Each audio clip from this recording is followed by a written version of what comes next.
IDFC first bank ने चंडीगढ़ स्थित अपनी शाखा में हरियाणा सरकार के खातों से जुड़े कथित धोखाधड़ी मामले पर स्पष्टीकरण जारी किया है।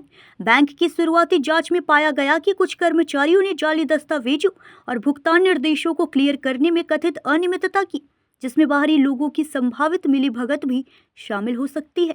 बैंक ने बताया कि जांच जारी रहने के बावजूद हरियाणा सरकार के संबंधित विभागों द्वारा दावा की गई मूलधन और ब्याज सहित पूरी 583 करोड़ रुपए की राशि तत्काल चुका दी गई है।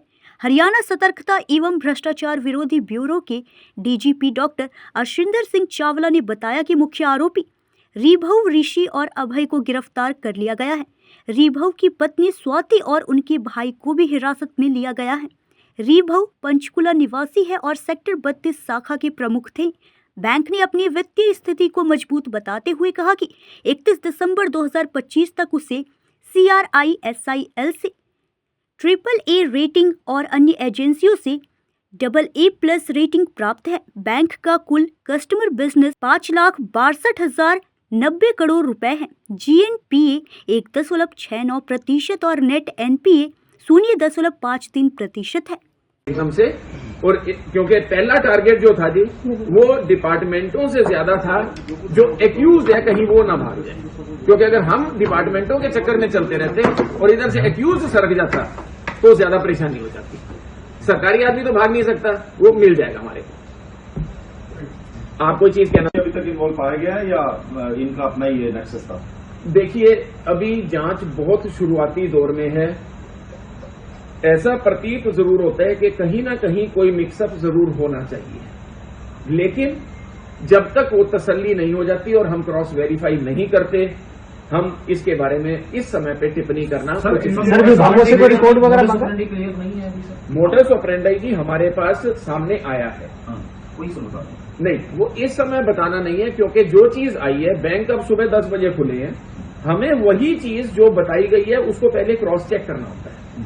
तो वो क्रॉस चेक करके वो थोड़ी सी फॉर्मेलिटीज होती हैं लीगल, बिकॉज दोपहर बाद इनको पेश भी करना पड़ेगा। कोर्ट हमारे को इसका रिमांड देगा। 556 करोड़ रुपए वापस आए जो सरकार ने बताया, लेकिन जो घोटाला जो बैंक ने कहा वो 590 करोड़ रुपए बता रही है। तो ये बीच का जो पैसा ये क्या है सर?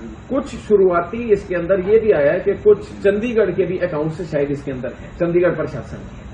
तो वो अभी मैं आपको बता रहा हूं, क्योंकि फिगर्स इतनी मैसिव है, इसके अंदर समय लगेगा। उसके उपरांत हम फाइनल चीज पे आ पाएंगे। स्वास्तिक देश कंपनी किस चीज की है, मतलब क्या ये शेयर होल्डिंग है, क्या मतलब क्या काम पैसे गए उसकी डिटेल्स अभी आपको गंगाराम जी बताएंगे। सर, एक सवाल है, जैसे बैंक ने पहले ही डिक्लेयर कर दिया था कि 4 लोग जो थे उन्होंने सस्पेंड भी कर दिए थे, इन्वेस्टिगेशन में भी शामिल हो गए, तो वो क्या गिरफ्तारी उनकी हो पाएगी? देखिए, ऐसा है जी कि आईडीएफसी बैंक इसके अंदर जो जहां तक अभी तक मैं समझ पाया हूं, वो इस मुकदमे के अंदर कंप्लेनेंट बनना चाहते थे।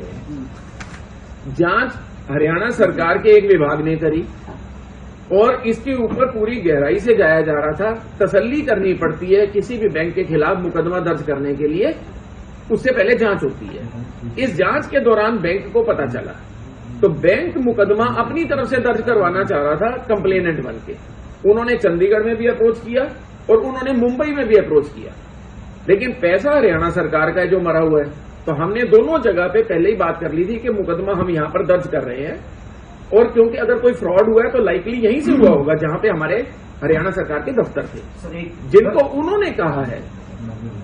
ये उनकी असेसमेंट है।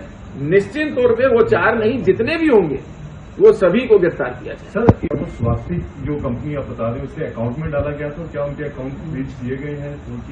देखिए, मैं आपको फिर कह रहा हूं, जो भी चीजें हमें शुरुआती दौर में, क्योंकि कल रात ही अभी गुजरी है, सामने आई हैं, उसे क्रॉस वेरीफाई किए बगैर हम आपको नहीं बता पाएंगे।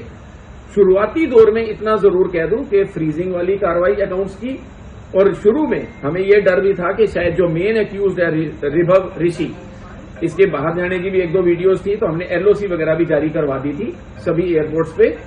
लेकिन डिटेल्स जब तक चेक होंगी जी, उसके उपरांत आपको सारी चीजें शेयर की जा सकेंगी। अगर कोई स्पेसिफिक चीज है तो ये सरकारी विभागों से 300 करोड़ गया है, वो हरियाणा गवर्नमेंट का गया होगा ना अकाउंट से। जी। न्यूज़ इंडिया 24 से काजल सिंह, ब्यूरो रिपोर्ट।